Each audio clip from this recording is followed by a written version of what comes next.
March is the colorectal cancer awareness month. March का महीना colon and rectal cancer के बारे में जानने का और समझने का महीना पूरी दुनिया में मनाया जाता है, या पूरी दुनिया में इस पे ज़्यादा ध्यान दिया जाता है। More focuses on colon and rectal cancer. Colon को बड़ी आंत या लार्ज इंटेस्टाइन भी बोलते हैं। इसकी लेंथ अराउंड 5 फीट होती है, एक एवरेज अडल्ट में, एक एवरेज वयस्क शरीर में। और इसका कैंसर हमारे इंडिया में 4th मोस्ट कॉमन कैंसर है, जो कि लेटेस्ट हमारे पास डेटा अवेलेबल है। और हर साल हमारे पास मोर देन 64,000 से ज़्यादा लोग कोलन रेक्टल कैंसर से पीड़ित हो जाते हैं, और हर साल तकरीबन 38,000 लोग इससे मर जाते हैं। तो ये बहुत ही इम्पोर्टेंट कैंसर है, जो कि हमें इंडिया में बहुत ही इसका इंसिडेंस अब बढ़ रहा है, खासतौर पे यंगर पॉपुलेशन में।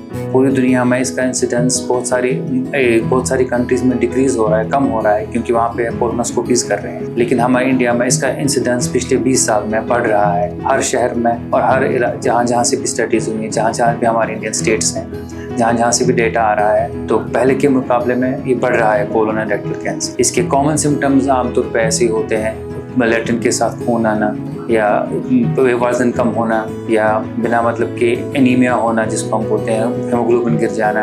और किसी को फैमिली में हिस्ट्री होती है, किसी को फैमिली कोलन कैंसर की, रेक्टल कैंसर की, या ulcerative colitis, Crohn's disease, uterus cancer, breast cancer, इन सब चीज़ों में जिनकी ऐसी फैमिली हिस्ट्री हो, उनकी ज़्यादा होती है कोलोरेक्टल कैंसर के चांसेस होने के। इससे कैसे बचा जा सकता है? तो रेगुलर कोलोनोस्कोपीज करनी चाहिए 45 ईयर्स के बाद हर एक को, चाहे वो मेल हो फीमेल हो, या उसको सिम्टम्स ना हो। इंडिया में कोई रेगुलेटेड प्रोग्राम नहीं है जैसे यूरोप और यूएस में है, लेकिन हमारे यहाँ भी कोलोरेक्टल कैंसर काफी हाई इंसिडेंस में पाया जाता है, इसलिए हमें इसको सीरियसली लेना चाहिए। बाकी प्रिवेंशन के लिए इसका यही है कि आप बचपन से ही, जब बच्चा जो छोटा हो, उसको हेल्दी लाइफस्टाइल जिसमें green leafy vegetables, fruits, salads, और उसको फिजिकल एक्सरसाइज, वेट कम रखना, अल्कोहल न कंज्यूम होना, अगर अडल्ट है तो स्मोकिंग न करना, ये सब, या डायबिटीज है तो उसको कंट्रोल में रखना, ये सब फीचर्स हैं जिससे कोलोरेक्टल कैंसर से हम बच सकते हैं। लेकिन सबसे इम्पोर्टेंट है कि जब भी सिम्टम्स हो ऐसे किसी को, जैसे कि मैंने बताया, वजन कम होना, एनीमिया, या ऐसे